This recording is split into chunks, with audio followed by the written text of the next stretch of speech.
அனைவருக்கும் வணக்கம். தேர்தல் ரிசல்ட் வந்து பயங்கரம் போய்கிட்டு இருக்கு. இப்போ பிஜேபி தான் ஆட்சி அமைக்கிற முன்னாடி நிலவரத்தில் போய்கிட்டு இருக்கு. காங்கிரஸ் அவங்களுக்கு ரொம்ப டப்பு கொடுக்குற மாதிரி தான் நிறையா அவங்களும் முன்னணியில் தான் இருக்கிறாங்க. நம்ம தமிழ்நாட்டில் நம்ம எல்லோரும் பிஜேபி வளரலன்னு பேசிக்கிட்டு இருந்தோம்ல. ஆனால் பிஜேபி வளர்ந்துருக்கு. அதை நம்ம ஒத்துக்கிட்டு தான் ஆகணும். எப்படின்னா எல்லா நிறைய இடத்துல பிஜேபி 2வது இடம் இருக்குது, இல்லை 3வது இடம் இருக்குது. அதாவது அதிமுகன்னு ஒரு கட்சி இருந்துச்சு. அந்த கட்சி இருக்க வேண்டிய இடத்துல இன்னைக்கு பிஜேபி இருக்குது. நிறைய தொகுதியில் அப்படி தான் முன்னணி நிலவரத்தில் பிஜேபி இருக்குது. அதிமுக என்னென்னா கடைசி இடத்துல இருக்குது. நாம் தமிழர் கூட ஒரு சில இடத்துல ஒரு 5-6 தொகுதியில் அவங்க கூட ஒரு 3வது இடத்துல இருக்காங்க.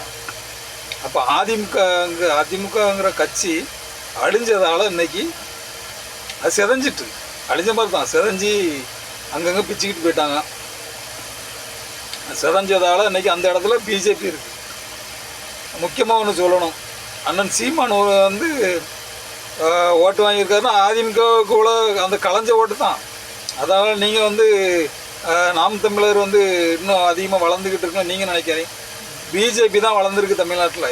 இப்போ அதான் உண்மை. அதை நம்ம ஏற்றுக்கிட்டு தான் ஆகணும். அதே மாதிரி ஆனால் சீமான் ஒரு சவால் விட்டார்.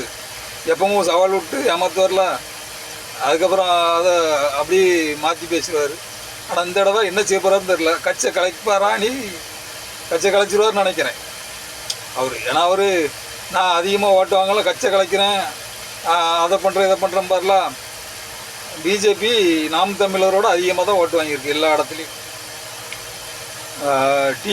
திமுகவுக்கு இணையாகவே டப்பு கொடுத்து பிஜேபி நிறைய இடத்துல ஓட்டு வாங்கிக்கிட்டு இருக்கு. சென்னையில், கோயம்புத்தூர்லலாம், நீலகிரி இப்படி இடத்துலலாம் அந்த அளவுக்கு பிஜேபி தமிழ்நாட்டில் வளர்ந்துக்கிட்டே இருக்குது. ஒத்துக்கிட்டு தான் ஆகணும். அதிமுக செதஞ்சிட்டு இன்றைக்கி அந்த இடத்துல பிஜேபி தான் இருக்குது. நன்றி, வணக்கம்.